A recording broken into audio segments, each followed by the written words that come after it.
सभी लोगों को गुड इवनिंग। स्वागत है आपका एक्सलेंट विजन टेक्निकल एकेडमी के ऑनलाइन प्लेटफॉर्म पर। जैसा कि इसके पहले अनाउंसमेंट हुआ था और सभी लोगों को बोला गया था कि आपकी क्लास आज से स्टार्ट होगी, तो आज हम लोग प्रोडक्शन इंजीनियरिंग के ऑब्जेक्टिव की बात करेंगे और जिसका टॉपिक क्या है, मेटल कटिंग।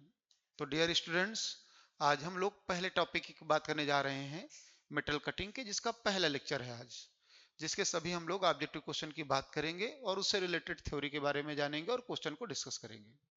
तो देखिएगा, पहला क्वेश्चन हमारा क्या है मेटल कटिंग का। क्वेश्चन नंबर 1 देखिएगा, सभी के सामने स्क्रीन पर है क्वेश्चन नंबर 1। देखिएगा क्या है क्वेश्चन नंबर 1। सबसे पहले उसके बारे में बात करेंगे। पहले क्वेश्चन बोला गया है कि in metal machining the zone where the chip are formed due to the shear force is called. कर रहे हैं मेटल मशीनिंग में वह कौन सा जोन होता है जिसके कारण, जिसमें चिप हमारी शियर फोर्स के कारण बनती है या कर्तन बल के कारण बनती है।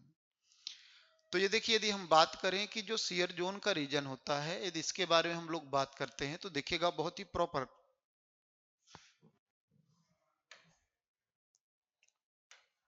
सबसे पहले यदि हम बात करें कि जो यहाँ पर टर्म बोला गया है जोन के बारे में, जोन कितने प्रकार का होता है, तो आपने देखा होगा इसके पहले और पढ़ा भी होगा कि एक होता है पहला हमारा प्राइमरी शियर डिफॉर्मेशन जोन, जिसको हम लोग वर्क टूल कांटेक्ट जोन के नाम से भी जानते हैं।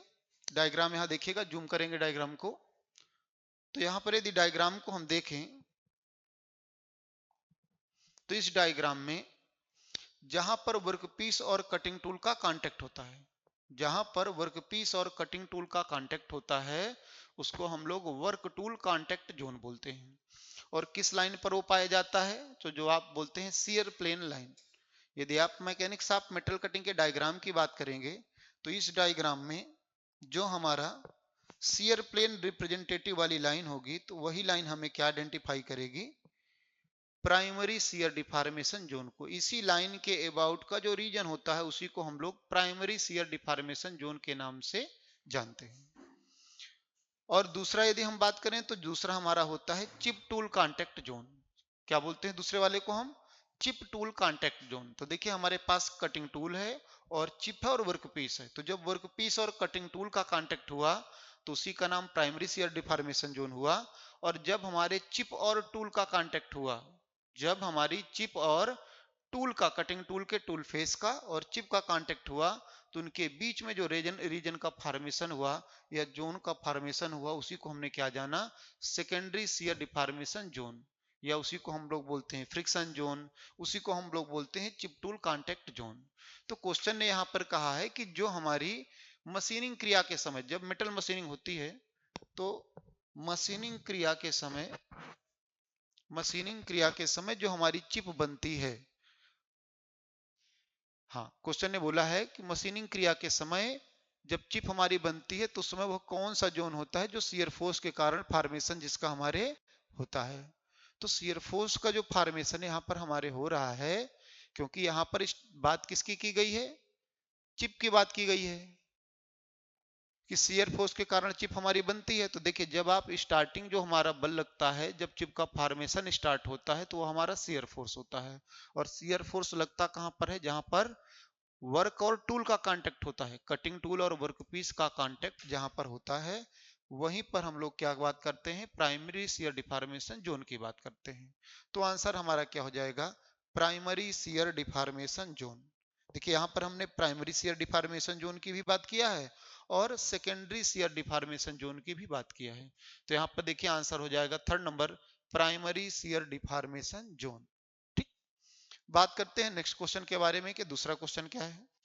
सेकंड क्वेश्चन के बारे में देखते हैं कि देखिएगा सेकंड क्वेश्चन हमारा क्या कह रहा है। क्वेश्चन नंबर यदि हम 2 की बात करें तो देखिएगा क्वेश्चन नंबर 2 के बारे में। क्वेश्चन नंबर 2 क्या कह रहा है, the angle between the face and flank of a single point tool, single point cutting tool is known as. Question बोला गया है कि सिंगल पॉइंट कटिंग टूल के फेस और फ्लैंक के बीच बनने वाले कोण को किस नाम से जाना जाता है। तो फिर से देखिएगा डायग्राम, यदि हम डायग्राम से बात करते हैं तो यहाँ पर देखिएगा फेस और फ्लैंक दो टर्म आपके पास हैं, एक फ्लैंक और एक हमारा क्या है, फेस है। यदि फेस और फ्लैंक की बात करें तो कटिंग टूल के यहाँ पर जब आप 3D डायग्राम देख रहे हैं तो इस 3D डायग्राम में जो सामने का सरफेस कटिंग टूल का दिख रहा है, इसका जो टॉप रीजन है इसी को हम क्या बोलते हैं, टूल फेस। इसका नाम क्या है, टूल फेस। और इसका जो बॉटम का रीजन होता है इसको हम क्या बोलते हैं, फ्लैंक। तो फ्लैंक और फेस के बीच का जो एंगल बनता है उसी को हम क्या बोलते हैं, लिप एंगल। क्या नाम होगा, लिप एंगल होगा। तो देखिए यहां पर क्वेश्चन ने जो बोला है तो देखिएगा सी पार्ट में क्या है आपका, लिप एंगल। तो सी पार्ट क्या हो जाएगा हमारा, बिल्कुल करेक्ट आंसर हो जाएगा। और देखिएगा इसके अलावा और हमारे कौन कौन से एंगल बनते हैं तो उनकी भी बात कर लेते हैं। क्वेश्चन में हमारा क्या है, जो हमारे ऑप्शन दिए गए हैं, ए नंबर पर है रेक एंगल। तो रेक एंगल क्या होता है, तो रेक एंगल के लिए आप बोल सकते हैं कि मशीन सतह पर, जो मशीन सतह हमारी है, मशीन्ड सरफेस है, तो मशीन्ड सरफेस पर खींची गई टेंजेंट, मशीन सतह पर खींची गई टेंजेंट और मशीन सतह के परपेंडिकुलर खींचे गए प्लेन तथा टूल फेस के बीच बनने वाले एंगल को रेक एंगल के नाम से जाना जाता है। देखिएगा बहुत सही से, यहाँ पर ये हमने यहाँ पर क्या किया, एक हमने रेफरेंस प्लेन को ड्रा कर लिया है। तो यह रेफरेंस प्लेन इस परपेंडिकुलर जो सतह हमने खींचा है मशीन्ड सरफेस के, तो ये हमारा मशीन्ड सरफेस हो जाएगा। इसके परपेंडिकुलर जो हम प्लेन खींच रहे हैं उसी को हम बोल रहे हैं रेफरेंस प्लेन। तो रेफरेंस प्लेन और टूल फेस के बीच जो एंगल बनता है उसी को हम लोग क्या बोलते हैं, रेक एंगल अल्फा के नाम से जानते हैं। तो पहला नंबर आपका रेक एंगल हो जाएगा। दूसरा हमारा क्लियरेंस एंगल की हम बात करें कि क्लियरेंस एंगल क्या होता है, तो जो मशीन सतह पर खींची गई टेंजेंट और फ्लैंक के बीच का एंगल होता है उसी को हम लोग क्या बोलते हैं, उसी को हम लोग क्लियरेंस एंगल बोलते हैं। और यदि शियर एंगल की बात करें कि शियर एंगल क्या होता है, तो ये डायरेक्शन ऑफ टूल ट्रेवल और शियर प्लेन के बीच बनता है, इसको हम फाई से रिप्रेजेंट करते हैं, इसको हम बोलते हैं शियर एंगल।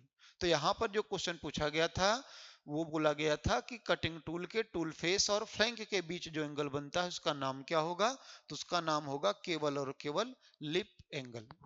चलते हैं, बढ़ते हैं अगले क्वेश्चन में। क्वेश्चन नंबर अगली बात करने जा रहे हैं क्वेश्चन नंबर थर्ड की। देखिएगा क्वेश्चन नंबर थर्ड क्या बोल रहा है। यदि हम क्वेश्चन नंबर थर्ड की बात करें कि क्वेश्चन नंबर थर्ड क्या है हमारा, क्वेश्चन नंबर थर्ड में बोला गया है the range of lip angle in metal cutting. कह रहे हैं कि मेटल कटिंग में जो लिप एंगल है उसकी रेंज क्या होती है, लिप एंगल की जो रेंज होती है वो क्या होती है मेटल कटिंग में। तो देखिएगा यदि हम रेंज की बात करते हैं, अभी अभी जस्ट हमने बात किया लिप एंगल के बारे में कि लिप एंगल हमारा होता क्या है, ठीक, लिप एंगल हमारा होता क्या है, अभी अभी हमने लिप एंगल के बारे में बात किया। यदि हम लिप एंगल के अलावा बात करें इसके रेंज के बारे में, तो लिप एंगल की रेंज आपकी क्या होगी, 60 डिग्री टू 80 डिग्री। क्या हो जाएगी, 60 डिग्री टू 80 डिग्री। और लिप एंगल को अभी भी हमने जस्टिफाई किया कि वह एंगल जो कटिंग टूल के टूल फेस तथा फ्लैंक के बीच बनता है लिप एंगल कहलाता है। तो उस लिप एंगल की जो रेंज है वो कितनी हो जाएगी, 60 डिग्री टू 80 डिग्री हो जाती है। बाकी 5 से 15 रेंज दिया गया है, तो 5 से 15 रेंज किसकी होती है, तो 5 से 15 हम रेक एंगल या रिलीफ एंगल की जो रेंज रखते हैं वो हमारी क्या हो जाएगी, 5 से 15 हो जाती है। ये रेक एंगल की रेंज हो जाती है 5 से 15। यही हम लोग रिलीफ एंगल में भी रखते हैं 5 से 15। बस इन रिलीफ और साइड रिलीफ की जब बात करते हैं या बैक रेक एंगल और साइड रेक एंगल की जब हम बात करते हैं तो उसमें 5 से 10, 10 से 15 ऐसे हम लोग डिवाइड करते हैं। और वो भी डिपेंड करता है वर्कपीस के मटेरियल के ऊपर। 8 से 15 की बात करें तो आपने इंड कटिंग एज एंगल का नाम सुना होगा। End cutting edge angle, end cutting edge angle के लिए हम लोग जो रेंज रखते हैं वो 8 से 15। साइड कटिंग एज एंगल के लिए हम लोग 15 से 30 रखते हैं। तो 15 से 30 हमारी किसकी दी गई, यहाँ पर साइड कटिंग एज एंगल की रेंज दी गई है, साइड कटिंग एज एंगल की रेंज। और 15 से 30, 15 से 30 हमारी साइड कटिंग एज एंगल के लिए रेंज हो गई। और 8 से 15 इंड कटिंग एज एंगल के लिए, रेक एंगल या रिलीफ एंगल के लिए 5 से 15। तो ये तीन रेंज हमारी उसकी हो जाएंगी। आंसर में जो पूछा हुआ है लिप एंगल की रेंज, तो लिप एंगल की रेंज केवल और केवल क्या होगी, 60 डिग्री टू 80 डिग्री, 60 डिग्री से लेकर के 80 डिग्री हमारी रेंज होगी। देखिएगा नेक्स्ट क्वेश्चन में बात करेंगे। अगला क्वेश्चन हमारा क्या है देखिएगा, उसके बारे में फिर से हम लोग बात करेंगे।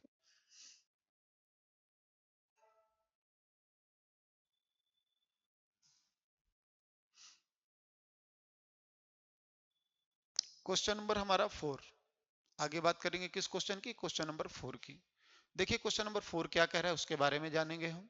क्वेश्चन नंबर 4 बोला है the rake angle of a cutting tool. करें जो कटिंग टूल पर रेक एंगल प्रोवाइड किया जाता है उसका उद्देश्य क्या होता है, हम किस पर्पस से रेक एंगल को प्रोवाइड करते हैं। देखिएगा विद डायग्राम समझिएगा इस बात को फिर से आप लोग।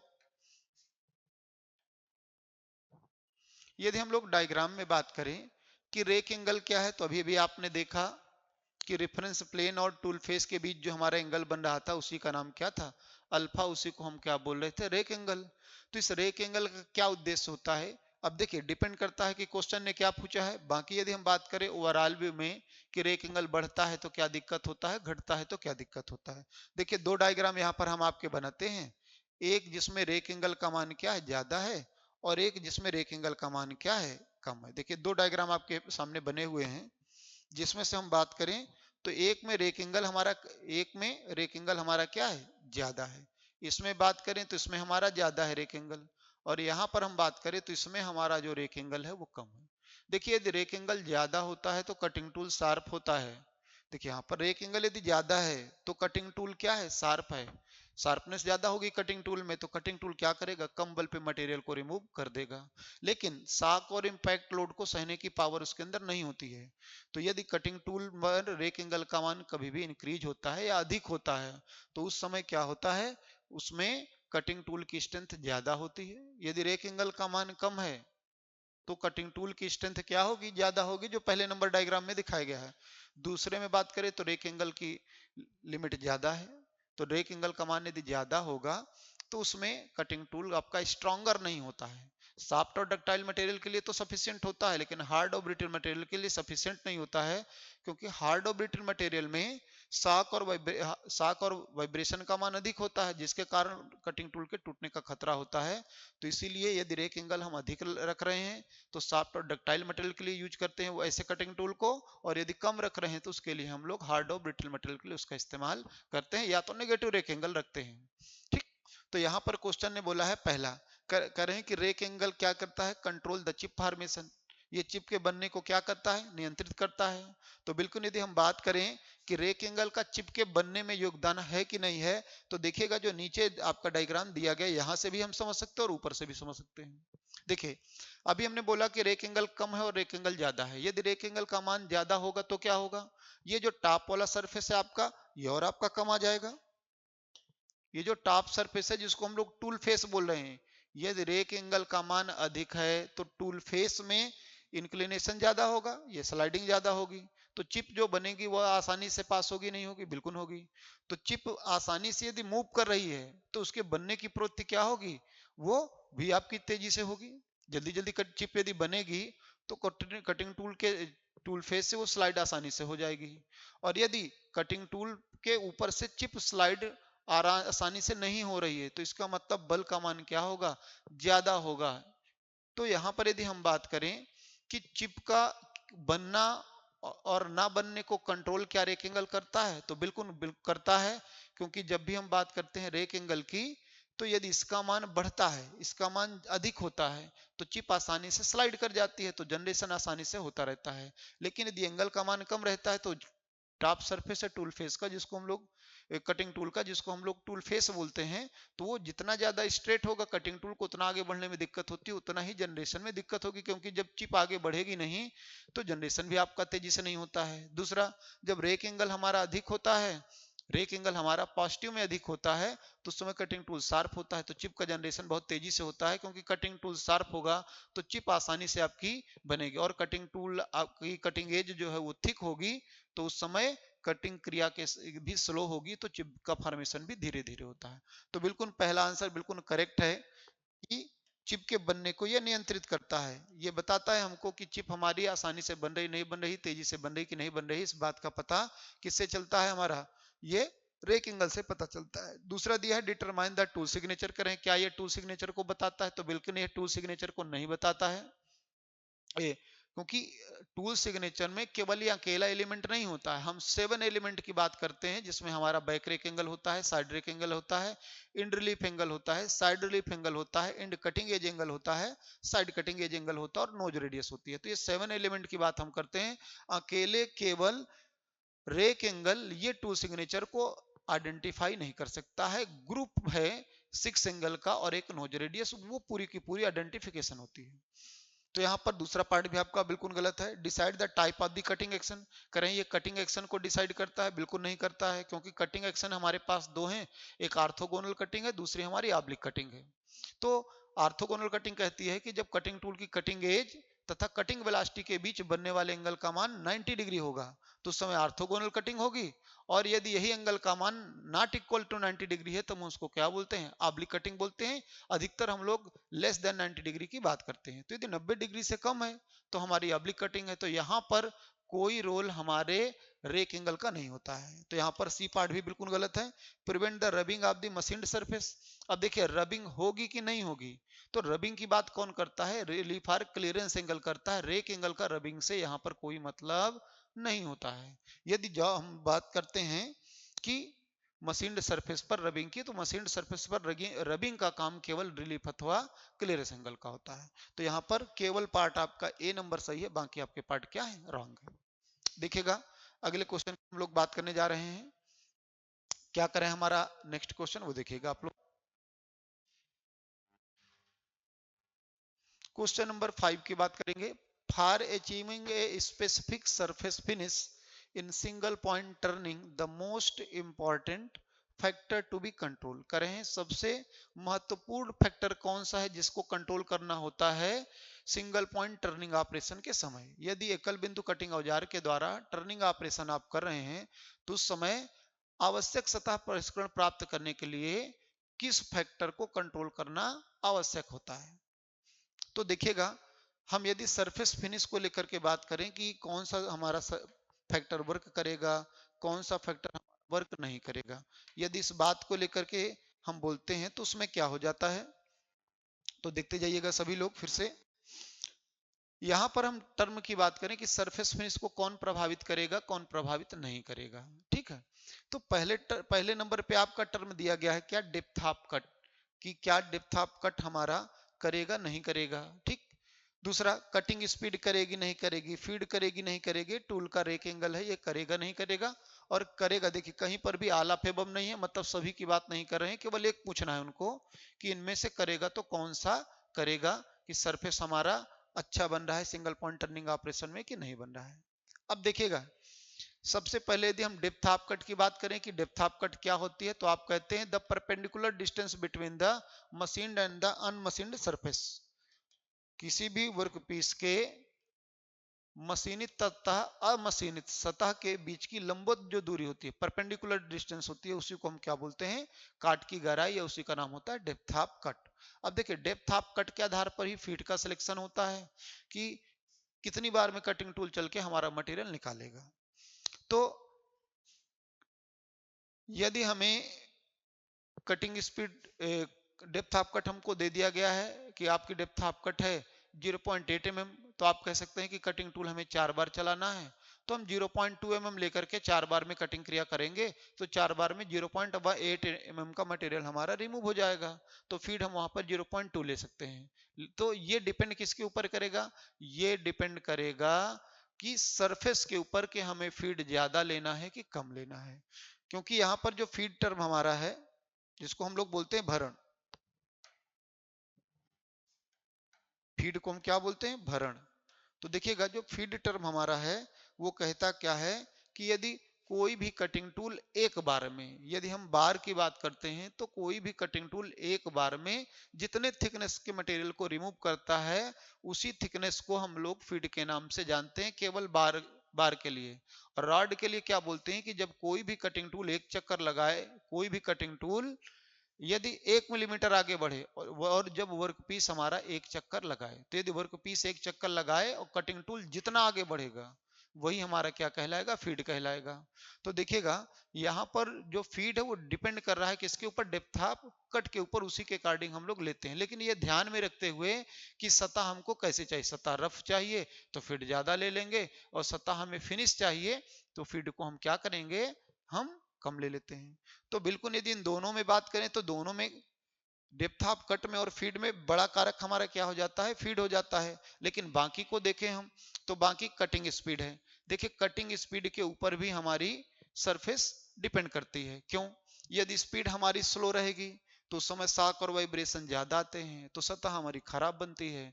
और यदि स्पीड हमारी हाई है, स्पीड हमारी हाई है तो उस समय सरफेस फिनिश हमारी बेटर होती है। तो देखिएगा ये तीन जो आपके हैं, डेप्थ ऑफ कट है, कटिंग स्पीड है और फीड है, इन तीनों की बात करें तो इन्हें कटिंग पैरामीटर के नाम से जाना जाता है। और तीन के तीनों हमारे सरफेस को प्रभावित करते हैं, सरफेस की फिनिश को प्रभावित करते हैं। अब ये तीनों यदि सरफेस फिनिश को प्रभावित करेंगे तो बेस्ट कौन सा होता है, तो नंबर 1 पे आपकी होती है कटिंग स्पीड, उसके बाद आपका होता है फीड। नंबर 1 पे क्या होगी, कटिंग स्पीड, उसके बाद आपकी फीड, और फिर क्या हो जाएगा, डेप्थ ऑफ कट। तो इनमें सबसे ज्यादा हम देखें तो जो प्रभावित करेगा वो कौन करेगा, नंबर 1 पर कटिंग स्पीड करेगा। आगे आपका दिया गया है टूल रेक एंगल। तो बिल्कुल ये मेन पैरामीटर है, तीन है जो इनका प्रभाव कट सरफेस फिनिश के लिए होता है। तो इन तीनों में नंबर 1 पर कटिंग स्पीड होती है। तो आपका आंसर क्या हो जाएगा, कटिंग स्पीड हो जाएगा। इन तीनों के रहने पर हम यदि रेक एंगल की बात करते हैं तो तीनों की अपेक्षा रेक एंगल का प्रभाव कम होता है। तो इसलिए तीनों में हमारा आंसर क्या हो जाता है, कटिंग स्पीड हो जाता है। दिखेगा कटिंग स्पीड की बात करें तो कटिंग स्पीड में आप बात करते हैं कि the relative motion between the cutting tool and the work piece, कारखंड और कटाई औजार के बीच की जो सापेक्ष गति होती है उसी को हम लोग कटिंग स्पीड के नाम से जानते हैं। फार्मूला आप पढ़ते हैं पाई डी एन। यदि आप पाई डी एन बाई 1000 बोलते हैं, फार्मूला एक हमारा होता है जो मीटर पर मिनट में होता है। दूसरा मीटर पर सेकंड में बात करते हैं तो v इक्वल टू हमारा फार्मूला होता है पाई डी एन अपान 60 इंटू 1000। ये फार्मूला हम तब लगाएंगे जब हमें मीटर पर सेकंड में चाहिए होगी कटिंग स्पीड, और जब हमें मीटर पर मिनट में चाहिए होगी तो पाई डी एन अपान 1000। ये दो फार्मूले हम लोग यूज करते हैं। देखिएगा आगे क्वेश्चन नंबर बात करेंगे 6 की। क्वेश्चन नंबर 6 में देखिएगा, निम्नलिखित प्राचल का सही क्रम अधिकतम से निम्नतम औजार के जीवन काल पर उनके प्रभाव के अनुसार क्या होगा। जस्ट अभी अभी हमने इन तीनों चीज को डिस्कस किया है। जो क्वेश्चन अभी आपको बताया गया था कि तीन पैरामीटर हैं जिन्हें हम लोग कटिंग पैरामीटर के नाम से जानते हैं और जिनका प्रभाव सरफेस फिनिश पे भी होता है, जिनका प्रभाव कटिंग टूल के जीवन काल पर भी होता है। कोई भी कटिंग टूल का जीवन काल होता क्या है, कोई भी कटिंग टूल जब तक सेटिस्फैक्टरी रूप से, संतोषजनक रूप से कटिंग क्रिया करता है वही उसका जीवन काल कहलाता है। तो यदि जीवन काल के बारे में बात करें तो तीन के तीनों फैक्टर हमारे, जो हमारा फीड दिया है, डेप्थ ऑफ कट दिया और कटिंग स्पीड, ये तीनों पैरामीटर हमारे डिपेंड करते हैं। और का आर्डर वही होगा आपका। तो सबसे पहले आपकी कटिंग स्पीड हो जाएगी, सबसे पहले नंबर पे कौन हो जाएगा, क्योंकि मैक्सिमम से मिनिमम बोला है तो नंबर 1 पे सबसे ज्यादा कौन होगा, तो नंबर 1 पर कटिंग स्पीड होगा, फिर आपकी फीड होगी, फिर आपका डेप्थ ऑफ कट होगा। तो ये तीनों का ऑर्डर होगा। इस बात को हम और जस्टिफाई कर लेते हैं कहां से, modified form of Taylor tool life equation से, वहां से भी निकालते हैं। तो कटिंग स्पीड, उसके बाद फीड, फिर डेप्थ ऑफ कट, ये टर्म हमारा आता है। तो देखिएगा यहाँ पर नंबर 1 पे आपकी कटिंग स्पीड है तो देखिएगा थर्ड नंबर पहले है, तो देखिएगा बी नंबर पे हमारा थर्ड है। फिर उसके बाद आपका कटिंग स्पीड के बाद फिर हम बात करते हैं, अच्छा कटिंग स्पीड उसके बाद फीड, तो देखिएगा यहाँ पर, यहाँ P3 है आपका, फिर यहाँ पर देखिए 1 आया है। तो कटिंग स्पीड उसके बाद फीड फिर डेप्थ ऑफ कट, तो हमारा डी नंबर क्या हो जाएगा, राइट आंसर हो जाएगा 312, यही हमारा करेक्ट आंसर हो जाएगा।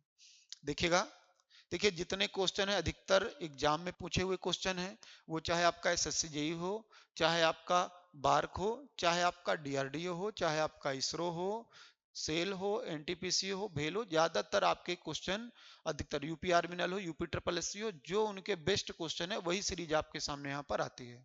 तो बहुत अच्छे से समझिएगा क्योंकि हर एक एग्जाम में से कोई ना कोई क्वेश्चन बिल्कुल मिलेगा। आगे देखिएगा क्वेश्चन नंबर हम लोग बात करने जा रहे हैं 7 की। ठीक, क्वेश्चन नंबर 7 देखिएगा, अभी अभी जस्ट फार्मूला इसका बताया गया है। क्वेश्चन नंबर 7 में बात करें तो जो क्वेश्चन आपसे पूछा गया है, बोला गया है कि कटिंग स्पीड आप बताइए। देखिए यूनिट क्वेश्चन में ऑलरेडी बता दिया जाता है कि फार्मूला आपको कौन सा लगाना है। तो यदि यूनिट यहाँ पर मीटर पर सेकंड में बोली गई है तो आप फार्मूला लिखेंगे v equal to pi dn upon 60 into 1000। ये फार्मूला आप लगाएंगे, ठीक, क्योंकि यहाँ मीटर पर सेकंड में बोला है। अब देखिए क्या क्या वैल्यू आपके गिवन है तो उसको देखिएगा। तो यहाँ पर पाई की वैल्यू 3.14 रखिएगा इंटू डी की वैल्यू हमारी कितना है, डायमीटर आपका 100 mm है, इंटू एन आपको दिया गया है, स्पिंडल स्पीड 480 आरपीएम अपान 60 इंटू 1000। ये आप रख के जब कैलकुलेट इसको करेंगे, देखिएगा 10 से 10 कैंसिल आउट हो जाएगा, 20 इधर से कट जाएंगे, ये आपका कैलकुलेट हो जाएगा। कर लीजिएगा कैलकुलेशन सभी लोग। 3.14 आप डायरेक्ट देखिएगा कैलकुलेटर से सीधे पाई भी रख सकते हैं, लेकिन यहाँ पर 3.14 इंटू 48 ये आपका 150.72 डिवाइडेड बाई 60 2.5 देखिएगा आंसर है 2.51। तो बिल्कुल बी पार्ट हमारा सही हो जाएगा। जब आप इसको कैलकुलेट करेंगे तो 2.51 यही आंसर हमारे सामने आ जा रहा है आपका। तो बी नंबर हमारा क्या होगा, बिल्कुल एग्जैक्ट आंसर हो जाएगा। देखिएगा आगे अगले क्वेश्चन के बारे में बात करेंगे हम लोग। क्वेश्चन नंबर 7 किसकी बात करने जा रहे हैं, क्वेश्चन नंबर 7 की बात करने जा रहे हैं। क्वेश्चन नंबर 8 की बात करने जा रहे हैं, 7 तक हो गया है। देखिएगा क्वेश्चन नंबर 8 हमारा क्या है। क्वेश्चन नंबर 8 कहे क्या रहा है, धातु की तिर्यक कटिंग सिस्टम में कटिंग टूल की कटिंग कोर होती है। तो देखिएगा जो हमारा कटिंग सिस्टम है, अभी अभी इसके पहले हमने डिस्कस किया था कि कटिंग सिस्टम हमारे दो हैं। कौन कौन से आपका, एक कटिंग सिस्टम है जिसको हम बोलते हैं आर्थोगोनल कटिंग, क्या बोलते हैं, आर्थोगोनल कटिंग, और दूसरा जो हमारा सिस्टम है जिसका नाम क्या है, ऑब्लिक कटिंग। तो जब हम बात करते हैं आर्थोगोनल कटिंग की,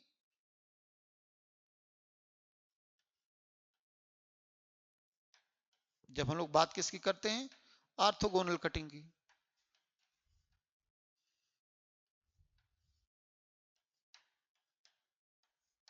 देखिए जब हम लोग आर्थोगोनल कटिंग की बात करते हैं तो उस समय हम लोग क्या देखते हैं कि जो कटिंग टूल की जो डायरेक्शन आप कटिंग वेलोसिटी है और कटिंग एज, इन दोनों के बीच जो एंगल का मान है, देखिएगा ये हमारी क्या है कटिंग एज और ये हमारी क्या है कटिंग वेलोसिटी की डायरेक्शन, इनके बीच एंगल यदि हमारा 90 डिग्री है, वह एंगल जो कटिंग टूल की कटिंग एज तथा डायरेक्शन ऑफ कटिंग वेलोसिटी के बीच यदि 90 डिग्री होता है तो ऑर्थोगोनल कटिंग है, और यदि 90 डिग्री से हमारा कम होता है तो उसको हम लोग ऑब्लिक कटिंग बोलते हैं। तो यहाँ क्वेश्चन ने क्या बोला है, किसके लिए, ऑब्लिक कटिंग के लिए बोला है। तो देखिएगा यहाँ पर inclined at an angle less than 90 degree through the direction of tool travel, direction of tool travel बोलिए या उसी को हम लोग डायरेक्शन ऑफ कटिंग वेलोसिटी बोलते हैं।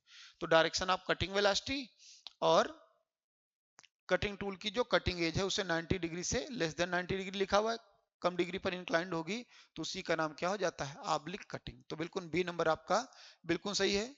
ए नंबर पे और हम बात करें कि parallel to the direction of tool travel, देखिए यदि टूल ट्रेवल के पैरेलल होगी तो एंगल आपका क्या हो जाएगा, एंगल हो जाएगा 180 डिग्री हमारा, तो 180 डिग्री इसके लिए रेंज नहीं होती है। दूसरा सी नंबर में बोला गया perpendicular to the work piece, तो वर्क पीस से तो परपेंडिकुलर होती है, वर्क पीस से तो हमारी क्या है परपेंडिकुलर है, लेकिन हम लोग कटिंग एज और डायरेक्शन ऑफ टूल ट्रेवल या डायरेक्शन ऑफ कटिंग वेलोसिटी की बात करते हैं, वर्क पीस की बात नहीं करते हैं। और डी हमारा क्या है, नन ऑफ एबव। तो यहाँ पर आंसर हमारा क्या हो जाएगा, बी नंबर हो जाएगा। चलिएगा बात करेंगे नेक्स्ट क्वेश्चन की बात करेंगे फिर से, क्वेश्चन नंबर 9। देखिएगा क्वेश्चन नंबर 9 क्या कर रहा है, the following type of chip is produce when machining ductile material. देखिए हम टाइप ऑफ चिप की बात करें तो तीन प्रकार की हमारी चिप होती है, मुख्य रूप से दो भागों में डिवाइड किया गया है। एक तो घटना है, जो यदि आप केयरफुली वर्क नहीं करेंगे तो कहीं ना कहीं आपके केयरलेस होने के कारण वो घटना आ जाती है। बेसिकली चिप हमारी दो ही टाइप की होती है, एक कंटिन्यूअस दूसरा डिसकंटिन्यूअस, और जिस घटना की हम बात करें उसको बोलते हैं continuous with built up edge. क्या बोलते हैं, continuous with built up edge. तो यदि continuous with built up edge है तो इसके अलावा हमारी दो हैं, एक कंटिन्यूअस एक डिसकंटिन्यूअस। कैसे पता चलेगा कंटिन्यूअस बनेगी चिप हमारी, कैसे पता चलेगा डिसकंटिन्यूअस बनेगी, तो देखिए ये डिपेंड करता है वर्क पीस के मटेरियल के ऊपर कि वर्क पीस पीस का मटेरियल हमारा क्या है और कटिंग कंडीशन है कहीं, उन कंडीशन के ऊपर डिपेंड करता है। जैसे हम लोग बात करें सिंपली यदि मटेरियल को लेकर के, तो यदि सॉफ्ट और डक्टाइल मटेरियल है, यदि मशीनिंग क्रिया हो रही है और उस समय जो वर्कपीस का मटेरियल है, जो कार्यखंड का पदार्थ है, यदि वो सॉफ्ट और डक्टाइल है, सॉफ्ट अथवा डक्टाइल है, तो उस समय यदि हम बात करें चिप कैसी बनेगी, तो उस समय जो चिप बनती है वो कैसी बनती है, कंटिन्यूअस। कैसी बनती है, कंटिन्यूअस। और यदि यही वर्कपीस का मटेरियल हमारा हार्ड और ब्रिटिल हो जाता है, वर्कपीस का मटेरियल यदि हार्ड या ब्रिटिल है, तो हार्ड और ब्रिटिल के समय हम बात करते हैं कि कैसी चिप बनेगी, तो वही हमारी हो जाती है चिप डिसकंटिन्यूअस। ठीक। और जो continuous with built up edge है, ये कंडीशन इसी में आती है, बस स्पीड का केवल अंतर होता है। यदि स्पीड हाई है तो आपकी कंटिन्यूअस चिप बनती जाती है, और यदि स्पीड को आप स्लो कर दीजिए तो फ्रिक्शन बढ़ जाएगा, और जब फ्रिक्शन बढ़ जाएगा तो आपका बिल्टअप एज चिप का फॉर्मेशन होने लगता है। और बिल्टअप एज जो आपकी चिप है वो होती कंटिन्यूअस ही है, बस समस्या क्या आती है कि जब सेकेंडरी शियर डिफॉर्मेशन जोन, मतलब जहां पर चिप और टूल फेस का कांटेक्ट होता है, उस जोन की हम बात करें, तो वहां पर जब फ्रिक्शन होता है तो फ्रिक्शन के कारण पार्टिकल ब्रेक होते हैं, तो पार्टिकल ब्रेक होकर के कटिंग टूल के टूल फेस पर आ जाए, कटिंग टूल के कटिंग एज पर आ जाते हैं, और हायर टेम्परेचर होने के कारण कटिंग टूल की कटिंग एज पर वेल्ड हो जाते हैं, जिसके कारण कटिंग टूल की कटिंग एज थिक हो जाती है। और जब कटिंग टूल की कटिंग एज हमारी थिक हो जाएगी तो कटिंग क्रिया हमारी प्रभावित होने लगती है, शॉक और वाइब्रेशन का मान बढ़ जाता है, कटिंग फोर्स का मान बढ़ जाता है, टेम्परेचर का जनरेशन ज्यादा होने लगता है, तो ये सारी घटनाएं हमारी आ जाती हैं। तो यहाँ पर देखिए क्वेश्चन ने बेसिकली पूछा हमसे किसके लिए, डक्टाइल मटेरियल के लिए। तो डक्टाइल मटेरियल में आपने भी पढ़ा किस प्रकार की चिप बनेगी, कंटिन्यूअस चिप बनेगी। देखिएगा इसके बाद हम बात करें कि इसके बाद दूसरा हमारा क्वेश्चन क्या है, तो देखते जाइएगा अगले क्वेश्चन के बारे में। क्वेश्चन नंबर 10 के यदि हम बात करें, क्वेश्चन नंबर 10 क्या कर रहा है, क्वेश्चन नंबर 10 टूल सिग्नेचर के बारे में, कि टूल सिग्नेचर हमारा क्या होता है। देखिए टूल सिग्नेचर में क्वेश्चन ने बोला है कि कितने एलिमेंट होते हैं, तो पहले आप जान लीजिए कि टूल सिग्नेचर में हमारे 7 एलिमेंट होते हैं। कौन कौन एलिमेंट है, तो देखिएगा पहले नंबर पे है बैक रेक एंगल, जिसको अल्फा बी हम बोलते हैं। दूसरे नंबर पे हमारा है साइड रेक एंगल, जो हमारा अल्फा एस हो जाता है। तीसरा है इंड रिलीफ या आर्क इंड क्लियरेंस एंगल, जिसको गामा ई बोलते हैं। फिर हमारा क्या हो जाता है गामा एस, जिसको साइड रिलीफ अथवा साइड क्लियरेंस एंगल बोलते हैं। फिर हमारा इंड कटिंग एज एंगल हो जाता है, फिर साइड कटिंग एज एंगल हो जाता है, और फिर नोज रेडियस हो जाता है। तो नोज रेडियस जो हमारा होगा वो मिलीमीटर में होता है, चाहे यहाँ पर स्मॉल आर लिखा हो या कैपिटल आर लिखा हो। आपको पर्टिकुलर क्या देखना है, किस स्थान पर कौन सा टर्म लिखा है, क्योंकि इसके बेस पर आपके न्यूमेरिकल क्वेश्चन भी आते हैं। यहाँ पर अल्फा बी और अल्फा एस गामा ई गामा एस, देखिए यहाँ पर ये जो 6 एलिमेंट आपके दिखाए गए हैं, ये 6 एलिमेंट हमारे एंगल हैं। क्या है, एंगल हैं, सभी डिग्री में आपके होंगे। तो ये 6 एंगल आपके हैं, और एक हमारा क्या है, नोज रेडियस। क्या है, नोज रेडियस। तो इस क्वेश्चन ने जो पूछा था कि टोटल एलिमेंट कितने होते हैं, तो टोटल एलिमेंट हमारे 7 होते हैं, 1 2 3 4 5 6 और 7। तो टोटल एलिमेंट यहाँ पर कितने हैं, 7। तो आंसर हमारा क्या हो जाएगा, 7। तो कटिंग टूल में जब हम बात करते हैं टूल नॉमेनक्लेचर सिस्टम की या टूल सिग्नेचर की बात करते हैं, जो कटिंग टूल का एक न्यूमेरिकल आइडेंटिफिकेशन होता है, कटिंग टूल की जो आंकिक पहचान कराता है, उसकी हम बात करते हैं, तो उसके टोटल एलिमेंट हमारे 7 है। और इसी में यहाँ पर एंगल आपके लिखे होते हैं, करस्पॉन्डिंग पोजीशन पूछ लिया जाता है कि कौन सा एंगल यहाँ पर बताते हैं, जैसे 7 डिग्री लिखा है या 8 डिग्री, सभी की रेंज आपकी अलग अलग है। इनकी 5 से 15, इनकी भी 5 से 15, इनकी 8 से 15, इसकी 15 से 30। तो सभी की जो रेंज है उसी के बेसिक पे क्वेश्चन आते हैं और पूछ लिया जाता है कि वह कौन सा एंगल होगा। एंगल देके भी नाम पूछा जाता है और डायरेक्ट नाम देके एंगल भी पूछ लिया जाता है। ठीक है, तो यहाँ पर आपका आंसर क्या हो जाएगा, 7 हो जाएगा। और ये टूल सिग्नेचर में बात करें तो 7 एलिमेंट जितना अभी हमने बताया वो सारे एलिमेंट आपके यहाँ पर लिखे हुए हैं। टोटल 6 कौन किस सरफेस के साथ बनता है, टूल ज्योमेट्री में टोटल एंगल की हम लोग बात करते हैं, स्पेशली कौन किसके साथ बनता है। अब देखिएगा क्वेश्चन नंबर 11। क्वेश्चन नंबर 11 की बात करेंगे, क्या कर रहा है। देखिए इसमें क्वेश्चन बोला गया है, अभी अभी जो आपने टूल सिग्नेचर पढ़ा हुआ है उसी के बेसिस पे क्वेश्चन है। टूल सिग्नेचर के बेसिस पे क्वेश्चन पूछा गया है। कहा गया है कि एक कटिंग औजार का नामकरण दिया गया है, डिजाइनेशन दिया गया है, और कह रहे हैं कि तब कटिंग की साइड कटिंग एज का मान क्या होगा, साइड कटिंग एज एंगल का मान क्या होगा। तो साइड कटिंग एज एंगल की यदि हम बात करें क्या होगा, तो देखिएगा यहाँ पर जो आपके पास डिजाइनेशन लिखा है 8, 10, 6, 6, 8, 15, 1, देखेगा यहाँ पर जो डैश का ऑप्शन है उसको माइनस मत समझिएगा, वो मात्र केवल एक रिप्रेजेंटेशन है, उसका किसी भी सिंबल से प्लस या माइनस से कोई मतलब नहीं है, वो केवल एक नोटेशन है। दूसरा, ये सारे जितने दिए गए हैं सब डिग्री में है, डिग्री लगा हो चाहे नहीं लिखा हो, 6 एलिमेंट आपके एंगल हैं। और लास्ट वाला नोज रेडियस है, जो आप टू सिग्नेचर पढ़ते हैं, back rake angle, side rake angle, end relief angle, side relief angle, end cutting edge angle, side cutting edge angle और नोज रेडियस। देखिए जो अभी आपने इसके पहले जस्ट टर्म पढ़ा था वो सारे टर्म आपके सेम लिखे गए हैं। पूछ किसको रहे हैं, साइड कटिंग एज एंगल को, तो साइड कटिंग एज एंगल हमारा क्या है, CS, और इसकी पोजीशन पे क्या लिखा है, 15 डिग्री। तो यहाँ पर आंसर क्या हो जाएगा हमारा, डी पार्ट 15 डिग्री हमारा करेक्ट आंसर हो जाएगा। आगे चलते हैं, देखिएगा अगले क्वेश्चन को। नेक्स्ट क्वेश्चन है क्वेश्चन नंबर 12।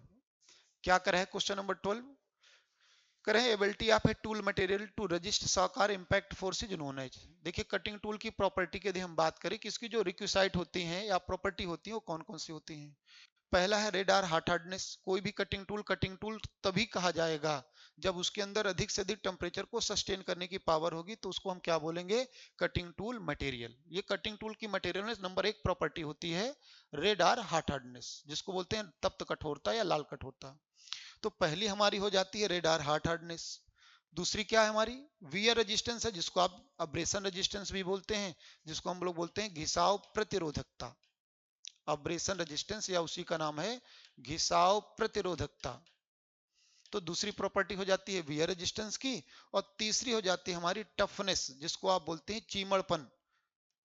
ठीक, शॉक और इंपैक्ट लोड को यदि सहने की क्षमता है, कटिंग टूल कटिंग क्रिया कर रहा है, मशीन में लगा हुआ है, अचानक कोई बल लग गया या कोई पार्ट मशीन एलिमेंट का ब्रेक कर गया, तो उसके कारण इंपैक्ट लोड लगेगा कटिंग टूल पर। तो कटिंग टूल में ये एबिलिटी होनी चाहिए कि उस बल को सस्टेन कर सके और उसमें कोई डिफॉर्मेशन ना आए। तो कटिंग टूल को डिफॉर्मेशन से बचाने के लिए हम लोग उसमें ये प्रॉपर्टी देते हैं, वो उसमें से वियर रेजिस्टेंस है, टफनेस है और रेड हार्डनेस है। अधिक से अधिक टेम्परेचर को कटिंग टूल लगातार कटिंग क्रिया कर रहा है, अधिक स्पीड पे कर रहा है, तो कटिंग टेम्परेचर का मान अधिक होगा। तो कटिंग टूल में अधिक से अधिक टेम्परेचर को सस्टेन करने की पावर होनी चाहिए। दूसरा, ज्यादा समय तक कटिंग क्रिया होती है, स्लो स्पीड पर होती है, वाइब्रेशन का मान अधिक होता है। तो यदि इसमें अब्रेशन का मान अधिक होता है, वियर का मान अधिक होता है, तो वियर के कारण कटिंग टूल घिसे नहीं, क्योंकि ज्यादा समय तक कटिंग क्रिया करेगा, जल्दी घिस जाएगा तो टूल की लाइफ स्पॉइल हो जाएगी, एक समय बाद आपको रिप्लेस करना पड़ेगा। तो यदि वियर रेजिस्टेंस की पावर है तो आप अधिक समय तक कटिंग टूल से कटिंग क्रिया कर सकते हैं। टेम्परेचर सहने की पावर है तो रेडार हार्डनेस से यदि है तो ज्यादा से ज्यादा टेम्परेचर को सस्टेन कर पाएगा। हर एक मटेरियल की टेम्परेचर सहने की पावर अलग अलग होती है। जैसे हम हाई कार्बन स्टील की बात करते हैं तो 200 से 250 डिग्री सेल्सियस होता है। हम यहीं पर हाई स्पीड स्टील की बात करते हैं तो हाई स्पीड स्टील में हम 900 डिग्री सेल्सियस तक की बात करते हैं। कार्बन टूल स्टील की बात करते हैं तो कार्बन टूल स्टील में यही टेम्परेचर 200 डिग्री सेल्सियस तक जाता है। सीमेंटेड कार्बाइड में जाते हैं तो सीमेंटेड कार्बाइड में यही टेम्परेचर हमारा 1000 डिग्री सेल्सियस चला जाता है। सिरामिक में 1200 चला जाता है। और क्यूबिक बोरान नाइट्राइड CBN की बात करते हैं तो 1350 से 1400 आ जाता है। डायमंड की बात करते हैं 1650 डिग्री सेल्सियस टेम्परेचर हमारा पहुंच जाता है। तो सभी की टेम्परेचर रेंज अलग अलग हो जाती है। यहाँ पर टर्म जो पूछा है केवल शॉक और इंपैक्ट लोड के लिए बोला है कि यदि अचानक कोई बल लगेगा तो उसके लिए कौन सी प्रॉपर्टी होनी चाहिए, तो अभी हमने आपको बताया टफनेस। तो यहाँ पर बी नंबर आपका सही हो जाएगा। जो प्रॉपर्टी आपकी पाई जानी चाहिए उसका नाम क्या है, टफनेस। तो इसका आंसर हो जाएगा टफनेस। देखिएगा नेक्स्ट क्वेश्चन, क्वेश्चन नंबर 13 क्या कर रहा है, the most important requisite of a cutting tool material. देखिए यहां पर कह रहा है कि कौन सा ऐसी प्रॉपर्टी है जो कटिंग टूल के लिए बहुत आवश्यक होती है, बहुत महत्वपूर्ण होती है। देखिए अभी जो हमने प्रॉपर्टी बताया वही 3 प्रॉपर्टी है, 3 के अलावा चौथी कोई प्रॉपर्टी कटिंग टूल मटेरियल में नहीं होती है। जो अभी आपने पढ़ा रेडार हार्डनेस, वियर रेजिस्टेंस और टफनेस, इन 3 के अलावा चौथी कोई प्रॉपर्टी कटिंग टूल मटेरियल में नहीं पाई जाती है। बेसिक प्रॉपर्टी के अंतर्गत। तो यहाँ पर देखिए उन प्रॉपर्टी में कौन सा ऑप्शन है, तो यहाँ पर आप देख रहे हैं केवल रेडार हार्ड हार्डनेस है, इसके अलावा और कोई प्रॉपर्टी नहीं। कार्बन परसेंटेज ये प्रॉपर्टी नहीं कटिंग टूल मटेरियल की, कि कटिंग टूल मटेरियल को तभी हम मटेरियल बोल सकते हैं जब उसके अंदर ये प्रॉपर्टी पाई जाए, तो केवल 3 ही प्रॉपर्टी है, चौथी कोई नहीं है। तो यहाँ पर कार्बन परसेंटेज मायने रखता है, क्यों? क्योंकि कार्बन की मात्रा अधिक होगी तो कटिंग टूल मटेरियल हमारी हार्डनेस को बढ़ाता है, और कम करेंगे तो डक्टिलिटी को बढ़ाता है। जैसे रॉट आयरन है जिसमें कार्बन कंटेंट सबसे लो होता है, वहीं कास्ट आयरन है हमारे पास, तो कास्ट आयरन में कार्बन कंटेंट हमारा हाई होता है। तो डिपेंड तो करता है, लेकिन वो प्रॉपर्टी के अंतर्गत नहीं आता कटिंग टूल मटेरियल की। उसमें आएगा कौन? Radar hard hardness. तो इसका आंसर क्वेश्चन नंबर 13 का क्या हो जाएगा? सी नंबर हमारा करेक्ट आंसर हो जाएगा। देखिएगा next question, question number 14। Question number 14 में क्या बोला है? टंगस्टन इन हाई स्पीड स्टील प्रोवाइड्स करें। हाई स्पीड स्टील में टंगस्टन क्या प्रोवाइड करता है? तो सबसे पहले आपने जो टंगस्टन सीरीज का नाम सुना होगा 1841, हाई स्पीड स्टील जो कटिंग टूल मटेरियल होता है उसमें हम 3 सीरीज की बात करते हैं, जिसमें एक टंगस्टन सीरीज है, दूसरी मॉलिब्डेनम सीरीज है, और तीसरी हमारी कोबाल्ट सीरीज है। तो इसमें यदि हम बात करें तो कोबाल्ट और टंगस्टन, ये डब्ल्यू आपका टंगस्टन और कोबाल्ट, इन दोनों की बात करें तो ये टेम्परेचर रेजिस्टेंस पावर को इंक्रीज करते हैं किसी भी कटिंग टूल मटेरियल में। तो यदि कटिंग टूल मटेरियल में आपने टंगस्टन मिला रखा है, कोबाल्ट मिला रखा है, तो ये दोनों टेम्परेचर रेजिस्टेंस पावर को बढ़ा देते हैं। यदि इस सीरीज में बात करें 1841 में, तो 18% हमारा टंगस्टन है, 4% क्रोमियम है, और 1% क्या होना जाता है? वेनेडियम। तो यहाँ पर हाईएस्ट क्वांटिटी में क्या है? 18 है आपका परसेंटेज, और वो किसका? टंगस्टन का। तो टंगस्टन क्या करेगा? टेम्परेचर रेजिस्टेंस पावर को इंक्रीज करेगा। तो यहाँ क्वेश्चन ने पूछा कि टंगस्टन की अवेलेबिलिटी क्या बताती है हाई स्पीड स्टील में? तो रेडार हार्ड हार्डनेस को बताती है कि जो हमारी टेम्परेचर सहने की पावर है वो अधिक होगी या कम होगी, वो टंगस्टन हमें आइडेंटिफाई करता है। तो यहाँ पर आंसर हमारा क्या हो जाएगा? ए नंबर जो हो जाएगा हार्ड हार्डनेस। आगे देखिएगा क्वेश्चन नंबर 15। देखिएगा क्वेश्चन नंबर 15 क्या करें। क्वेश्चन नंबर 15 में देखिएगा वियर की बात की गई है। देखिए वियर जान लेते हैं कितने टाइप का होता है। तो बेसिकली वियर 2 टाइप का होता है, एक हमारा क्रेटर वियर है, दूसरा हमारा फ्लैंक वियर है। कब क्रेटर वियर की बात करते हैं, कब फ्लैंक वियर की? डायग्राम से देखिएगा, कोई भी कटिंग टूल जब कटिंग क्रिया करता है तो कटिंग टूल के फेस पर, कटिंग टूल के देखिए 2 रीजन होते हैं, एक फेस और एक फ्लैंक। कोई भी कटिंग टूल है तो उसके 2 रीजन होते हैं, एक आपका फ्लैंक रीजन होता है, दूसरा हमारा फेस का रीजन होता है। यहाँ पर देखिएगा, यहाँ पर भी टर्म को दिखाया गया है। तो यहाँ पर जो बॉटम रीजन है आपका, जिसमें कटिंग टूल का सरफेस बॉटम में डिट्रीओट्स हो रहा है, तो जब आपका एंड पोर्शन की बात करते हैं फ्लैंक पर, तो फ्लैंक में जब कमी आती है कटिंग क्रिया के समय वियर के कारण, तो वो फ्लैंक वियर के नाम से जाना जाता है। और जब टूल फेस में कमी आती है कोई भी कटिंग टूल के, तो उस समय जो वियर पाया जाता है वो क्रेटर वियर कहलाता है। किसी भी वर्क पीस में जो हार्ड कंस्टिट्यूंट होते हैं, जो कठोर कण होते हैं जॉब के अंदर, वो कठोर कण के कारण जो वियर हमारा होता है, यदि फ्लैंक पर हो रहा है तो नाम होगा हमारा फ्लैंक वियर, और यदि वही टूल फेस पर पाया जाता है तो उसी का नाम होता है क्रेटर वियर। ठीक है। यदि सॉफ्ट और डक्टाइल मटेरियल की बात करें तो सॉफ्ट और डक्टाइल मटेरियल में जब कंटिन्यूअस चिप हमारी बनती है तो समय चिप टूल कांटेक्ट होता है टूल फेस पर अधिक, क्योंकि वहां पर कंटिन्यूअस चिप बनेगी तो चिप टूल फेस के ऊपर से होकर के जाएगी, तब दोनों के बीच क्या होता है? फ्रिक्शन होता है। तो फ्रिक्शन के कारण टूल फेस के पार्ट में कमी आती है, जिसको क्रेटर वियर बोला जाता है। और जब यही कमी आपकी इंड सरफेस पर आती है फ्लैंक पर, तो उसी को हम लोग क्या बोल देते हैं? फ्लैंक वियर बोल देते हैं। यहाँ पर जो टॉप में डायग्राम बने हुए हैं, जब हमारा वर्टिकल सरफेस कम होता है, जब इंड सरफेस आपका कम होता है मतलब फ्लैंक कम हो रहा है, तो उस समय क्या होगा? फ्लैंक वियर हमारा पाया जाएगा। और जब यही ऊपर वाले सरफेस में कमी आई जाएगी, ये सरफेस हमारा कम होता जाएगा, तो ये क्रेटर वियर के कारण होता है। और किसी भी कटिंग टूल में जब ये दोनों वियर एक साथ होते हैं तब कटिंग टूल का फेलियर होता है, जो कंबाइंड वियर के नाम से जाना जाता है। तो यहाँ पर क्वेश्चन ने बोला है कि क्रेटर वियर पाया कहां पर जाता है, तो क्रेटर वियर कहां पर पाया जाएगा? टूल फेस पर पाया जाएगा। तो देखिए यहाँ पर पूरा नाम टूल फेस नहीं, केवल फेस लिखा है, तो फेस आपका आंसर क्या हो जाएगा? सही हो जाएगा। जब भी क्रेटर वियर की बात करेगा टूल फेस या फेस केवल दिया होगा, और जब फ्लैंक वियर की बात करेगा तो केवल इंड फ्लैंक दिया होगा या साइड फ्लैंक आपका नाम दिया होगा। देखिएगा अगला क्वेश्चन, क्वेश्चन नंबर 16।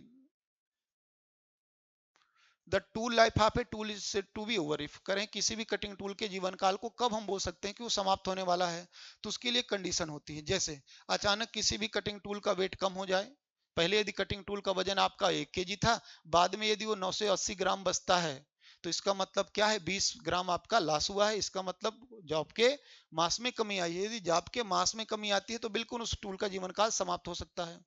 अचानक कोई बल लग जाए जिसके कारण ब्रेकिंग हो जाए, अचानक कटिंग फोर्स का मान बढ़ने लगे। तो देखिएगा यहाँ पर टर्म क्या क्या बोला है, हम उनके बारे में बात कर लेते हैं, क्योंकि जितने टर्म को रिलेट करेंगे टर्म आपके बढ़ते जाते हैं। देखिए पहला टर्म क्या बोला है, the tool has failed and poor surface finish is obtained. Cutting tool की यदि लाइफ अच्छी है तो इसका मतलब जो सरफेस बनाएगा वो सरफेस हमारा क्या होगा, बेटर सरफेस फिनिश होगा, वो एक्सेप्टेबल होगा। जब तक cutting tool acceptable surface finish बनाता है तब तक तो सतह परिष्करण अच्छी है, लेकिन जब अनएक्सेप्टेबल बनाने लगता है तभी बोला जाता है टूल की लाइफ ओवर हो गई है। तो पहला पॉइंट आपका सही है। दूसरा, sudden increase in power and cutting force, करें जब कटिंग क्रिया हो रही हो या मशीनिंग क्रिया हो रही हो तब अचानक पावर का मान बढ़ जाए, कटिंग फोर्स का मान बढ़ जाए।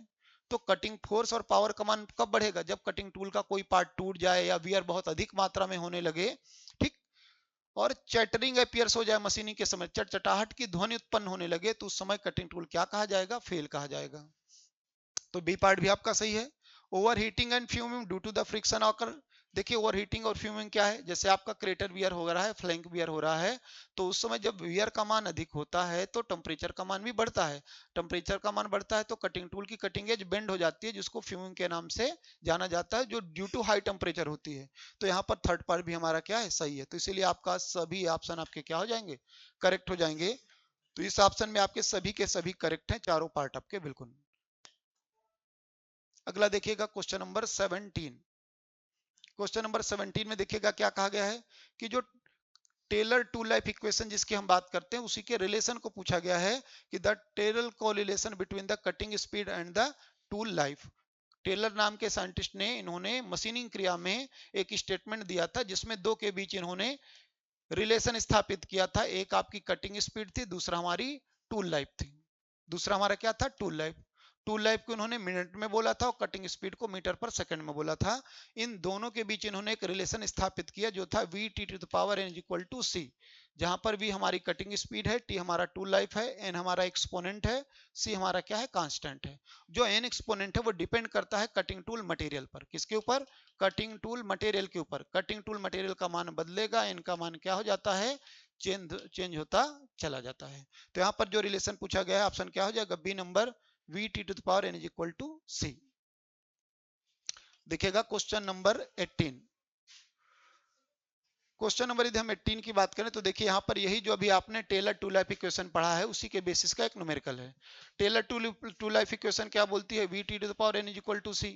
यदि इसमें हम कंटिन्यूटी इक्वेशन अप्लाई करेंगे तो क्या हो जाएगी, we one T one two the power N is equal to we to T to the power N. देखिएगा v1 t1 to the power n is equal to v2 t to the power n। ये हमारी continuity equation apply होती है किस पर, Taylor tool life equation पर, जो हमारी v t to the power n is equal to C थी। यहाँ पर इन्होंने बोला है कि सिंगल पॉइंट टर्निंग ऑपरेशन हो रहा है जिसमें कटिंग टूल का जो कॉम्बिनेशन है वो सीमेंटेड कार्बाइड और स्टील का कॉम्बिनेशन है। टेलर एक्सपोनेंट की बात करें तो इन्होंने दिया है, मतलब n की वैल्यू आपको दी गई कितना, 0.25।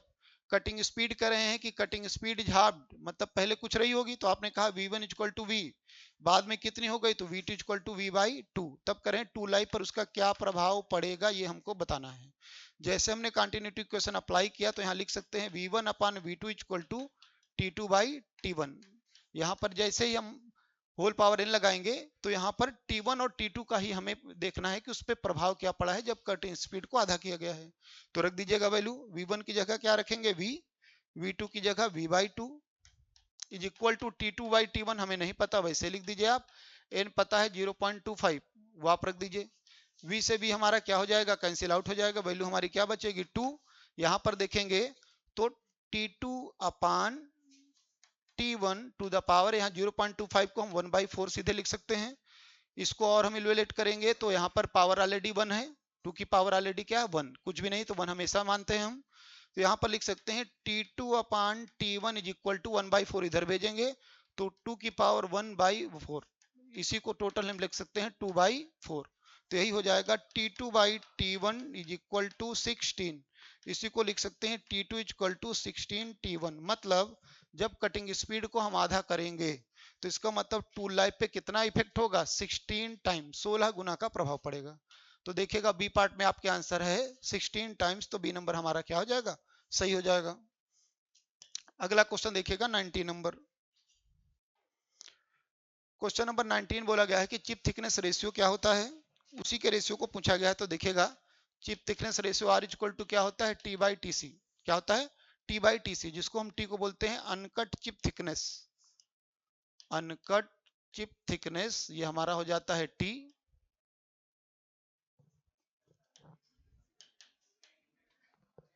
और जो हमारा टीसी हो जाता है, टीसी क्या हो जाता है,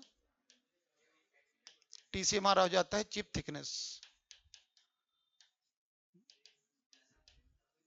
ठीक, तो यहां पर देखिए तो एक तो रिलेशन हमारा टी बाई टीसी के है, फिर हमारा क्या हो जाता है वीसी बाई वी, और हो जाता है एलसी बाई एल। ये तीन रिलेशन हमारे मिलते हैं, LC by L, VC upon V और टी बाई टीसी। यहाँ पर देखिएगा पहले नंबर पे पूछा हुआ है cutting velocity to the chip velocity. तो यहाँ पर देखिएगा पहले पार्ट में कटिंग वेलोसिटी और चिप वेलोसिटी नहीं, आपका रिवर्स होता है, chip velocity upon cutting velocity. तो पहला पार्ट क्या हो गया, गलत। Depth of cut to the chip thickness, तो बिल्कुल depth of cut to the chip thickness, जिसको अनकट चिप थिकनेस बोलते हैं, उसी का नाम क्या है, डेप्थ ऑफ कट। तो depth of cut upon chip thickness सही है आपका, बी पार्ट करेक्ट है। Chip thickness to the depth of cut reverse कर दिया गया है आपका, ये भी गलत है, डी नंबर गलत है। तो आंसर हमारा क्या हो जाएगा, depth of cut to the chip thickness, B part आपका करेक्ट हो जाएगा। लास्ट क्वेश्चन है आज की क्लास का, क्वेश्चन नंबर 20। देखिएगा लास्ट क्वेश्चन को। क्वेश्चन में बोला हुआ है कि velocity of tool along the workpiece is known है। यदि हम बात करें कटिंग क्रिया के समय कितनी वेलोसिटी वर्क करती है, तो 3 वेलोसिटी है। पहली आपकी शियर वेलोसिटी, जिसको हम लोग वीएस लिखते हैं। दूसरी हमारी चिप वेलोसिटी है, जिसको वीसी लिखते हैं। तीसरी हमारी क्या है, कटिंग वेलोसिटी, जो हमारी वी है। कटिंग वेलोसिटी को बोला गया the velocity of cutting tool related to the workpiece. कारखंड और कटाई औजार की सापेक्ष गति को हम किस नाम से जानते हैं, कटिंग वेलोसिटी के नाम से जानते हैं। चिप और टूल फेस के बीच की जो रिलेटिव वेलोसिटी होती है, उसको चिप वेलोसिटी के नाम से जानते हैं। कटिंग टूल और वर्कपीस के बीच की जो हमारी कटिंग टूल और वर्कपीस के बीच का जो रिलेटिव मोशन होता है हमारा, उसी को हम लोग क्या जानते हैं, शियर वेलोसिटी। ये हमको बताएगी चिप कितना जल्दी जल्दी निकल रही है, ये बताएगी चिप कितना जल्दी स्लाइड हो रही है, ये बताएगी कटिंग क्रिया हमारी कितना जल्दी हो रही है। तो 3 वेलोसिटी होती है जिनकी बात हम यहाँ पर करते हैं। कटिंग टूल जिस डायरेक्शन में कटिंग क्रिया करता है, उस डायरेक्शन में जो हमारी चिप लगती है, उसी को हम क्या बोलते हैं, कटिंग वेलोसिटी। शियर प्लेन के अकॉर्डिंग जो वेलोसिटी वर्क करती है, उसी का नाम है shear velocity. Chip tool interface पे जो वेलोसिटी काम करती है, उसी का नाम क्या है, हमारी चिप वेलोसिटी। तो वीसी आपका, वीएस और वी, ये 3 वेलोसिटी हैं जो कटिंग क्रिया के समय वर्क करती है। यहाँ पर जो आपसे पूछा गया है, वो पूछा गया है टूल और वर्कपीस, किसका, टूल और वर्कपीस का। ठीक, तो टूल और वर्कपीस की स्पीड को हम क्या बोलेंगे, कटिंग वेलोसिटी। कारखंड और कटाई औजार की जो सापेक्ष गति है, उसी का नाम क्या है, कटिंग वेलोसिटी। तो आंसर हो जाएगा हमारा सी, कटिंग वेलोसिटी। ठीक, तो आज की क्लास में आपके 20 क्वेश्चन यही से कंप्लीट होते हैं। अगली क्लास आपकी जो आने वाली है, जो आपकी नेक्स्ट टॉपिक की है, उसका नाम रहेगा लेथ मशीन, लेक्चर नंबर 2। आज के बाद जो अगला वीडियो आपका आएगा, वो लेक्चर नंबर 2 के लिए आएगा, जिसमें हम लोग बात करेंगे स्पेशली लेथ मशीन के बारे में। जितने भी रिलेटिव क्वेश्चन हो, चाहे लेथ मशीन के पार्ट्स हो, लेथ मशीन के ऑपरेशन हो, और टाइप्स ऑफ लेथ मशीन हो, उन सभी के बारे में हम लोग डिटेल में बात करेंगे अगली क्लास में। आज के जो 20 क्वेश्चन थे जिनको आपने कवर किया है, हर एक क्वेश्चन 5-5, 6-6 क्वेश्चन को सॉल्व करता है। तो यदि हम बात करें टोटल, तो केवल 20 क्वेश्चन ही आपके लगभग वो 70 से लेकर 80 क्वेश्चन आपके बने, क्योंकि एक एक क्वेश्चन 4-4, 5-5 चीज को रिलेट कर रहा है। तो क्वेश्चन में पूरे के पूरे टॉपिक को कवर करने की कोशिश की जाती है। मेटल कटिंग के पूरे टॉपिक को हमने मात्र 20 क्वेश्चन में कवर किया हुआ है। तो आज की क्लास यहीं पर फिनिश होती है। सभी को थैंक यू।